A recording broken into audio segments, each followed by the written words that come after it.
Welcome to That's Good Sports. I am Brandon. I'm holding out for a bigger studio basement perna. And today, in addition to the LeVeon Bell contract saga, I'm going to break down the Pittsburgh Steelers offseason, from free agency to the draft to Mike Tomlin's new obsession with building offensive schemes out of popsicle sticks. Having the best running back in the game who refuses to sign a new contract has driven the always cool Mike Tomlin to a point of insanity. Steelers fans, you better hope it's temporary.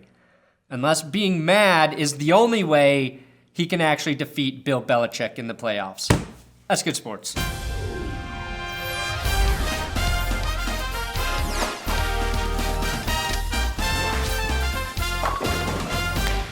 And please subscribe to this channel if you haven't already. Guys like Logan Paul say subscribe, and millions of people do it, even though he's an asshole. I'm much less of an asshole than him, so sub if you haven't subscribed. Click the notification button. Last week, James Harrison, the biggest traitor to the Steelers organization since Neil O'Donnell, went on Colin Cowherd's show and said the New England Patriots have, get this, better coaches than the Steelers. New England is more regiment. It's more disciplined. The coaching is better, to be honest with you. Belichick. Yeah, the plans they put together are better, and they don't ask their players to do anything that's outside of the realm of what they feel their capabilities are. That's right, the Patriots coaches work harder, game plan better, manage the clock more efficiently, don't fuck up the calls, and are smart enough to know what players do well. As far as time management, time management's been an issue. Of defenses. We had situations where we had double call defenses because one thing was said, then someone said something else. So you got half the defense playing one defense, the other half playing something else. I get what Harrison is saying, and I say that as someone who would take Mike Tomlin as the head coach of the Denver Broncos in a heartbeat. But I believe the coaching in Pittsburgh does need to be better. I feel like the team gets exposed for schematic deficiencies and a lack of discipline every year in the playoffs. The Steelers, on paper, are just as talented as the Patriots. They're actually exactly the same. A deadly offense, an average defense, and solid special teams. Pittsburgh did shake up the coaching staff with the new offensive coordinator, wide receivers coach, defensive line coach, and secondary coach. I'm not going to pretend to know who any of those guys are, but the areas I think will be most affected are by the offensive coordinator and secondary coach. So, to show you guys how good I am at talking about football, I will show you a picture of your new coach, and I will grade him based solely on his looks. And that will determine whether or not he will be better or worse than his predecessor. Let's start with the biggest weakness, in my opinion, the secondary. Your new coach is Tom Bradley. Oh shit. Oh my God, your secondary's fucked. He doesn't look like a secondary coach. I can say every member of the Steelers secondary, when they retire, will excel as insurance salesmen. What on earth could this guy know about playing one of the most athletic positions in sports? Downgrade. Okay, now for your offensive coordinator, Randy Fitchner. Yes, he has a little Tom Bradley in him, but he looks like an OC. Unkempt facial hair, small beady eyes like Josh McDaniels or Kyle Shanahan, and his face says, I think about 3 wide receiver sets during sex. Upgrade. Now the old news is Steelers and LeVeon Bell did not get a deal done. Everyone knows the Steelers and Bell, aka Juice, have been trying to work out a new deal for over 2 years now. That's almost as long as the actual New Deal President Roosevelt enacted in the 1930s to bring America out of the Great Depression. The irony here is when Bell leaves, Steelers fans are going to go into a Great Depression. Will Bell play the whole season? Based on his Twitter indications and him saying 2018 will be his best, I believe so. The problem, though, is that Bell is actually worth every penny he's asking for. LeVeon is one of my favorite running backs in the league to watch run the ball. He's my least favorite NFL rapper, though. I was born to get a win. Hey, I was born to get a win. I was born to get a win. I was born to get a win. I was born to get a win. Hey, I was born to get a win. I be feeling like I'm Ben. Even Cole Beasley is better at rapping than him, and Cole Beasley is whiter than me. I'm hunting for heads. I'm Mike Tyson with the mic biting, strike titans with his God flow like Poseidon. I was born to get a win. This is how I like it. I'm telling myself, remind them as if they heard my old slick spit at his finest. Biggie and them white Dickie spiffy collar with rhyming time after time, but I'm making it where it's timeless. Thank you for all of your time. put my heart on the line. The thing that makes Bell special as a running back, in addition to his patience, yes, we all know he is the most patient runner in the league. He's so patient, he calls the cable company for all of his teammates anytime their cable or internet goes out. He loves waiting on the phone for 45 minutes just to talk to a human. But it's his yards after contact that impress me. He was second in the league last year with 836 yards after being touched.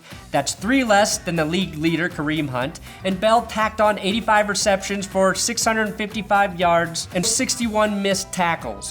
When he stays healthy, he accounts for close to 2,000 yards of offense. That's in 3 of his first 5 NFL seasons. He's only 26 years old, so in my opinion, the Steelers should have worked out his 4 to 5 year deal last season, locking him up through his prime, and then trading him for Aaron Rodgers. The Steelers' offense was ranked 3rd in 2017 with 377.9 yards per game. Take away Bell, and both their passing and rushing numbers will drop. Honestly, though, unless Roethlisberger signs an extension, the Steelers could have found a way to pay Bell on a 4-year deal. The risk is he's a running back, and we all know their decline is steep and their production is replaceable. Unless, of course, they're fucking LeVeon Bell, who you definitely want on your roster in 2020 if Mason Rudolph is your goddamn quarterback. Offensively, Pittsburgh should be a top 3 team every year for 1 more year.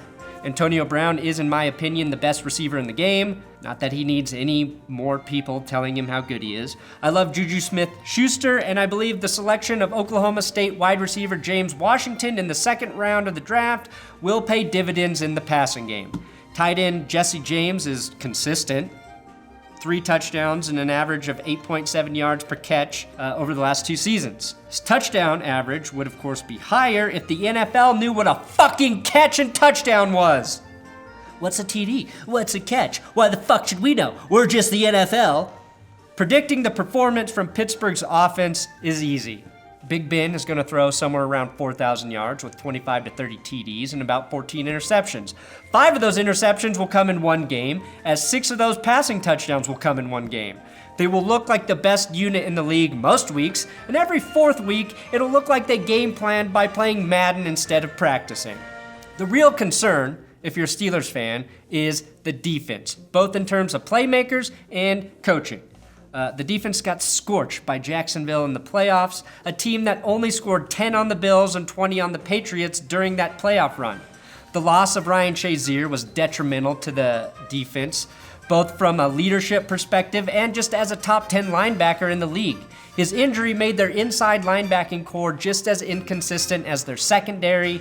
This offseason, they released defensive backs Mike Mitchell, William Gay, and Robert Golden, who combined for over 1,000 snaps in 2017. In free agency, Pittsburgh added Mr. Jon Bostic, She called me Mr. Bombastic. from Indianapolis to boost the linebacking group, and Packers veteran safety Morgan Burnett. Both of these signings are safe. If he can stay healthy, Burnett is more than a smart safety, basically the opposite of Mike Mitchell. Jon Bostic is heading into his 5th season. Last year was his first real respectable year as a pro, and he played very well against the run, something the Steelers desperately need from their inside backers. The Steelers' goal was to get younger and less shitty in the secondary this offseason, with an emphasis on the second part. In fairness, though, they haven't had to worry too much about their secondary because they play against Joe Flacco, Andy Dalton, and the Browns every season. And statistically, they've been good. They were ranked 5th overall in passing yards allowed per game and tied 9th for interceptions with 16. The problem, though, is the secondary gave up way too many big plays, and the front 7, although effective as a pass rush unit, was bad against the run, tied 5th worst at 4.4 yards per carry and 4.7 against the Jags, in which they gave up 164 yards in the playoffs on the ground. However, the Steelers led the league in sacks last season with 56, and that's the real reason the secondary looks good on paper. Even with that, they were in the bottom half of the league in forced fumbles and fumble recoveries. So they gave up big plays, and they need to improve in forcing turnovers.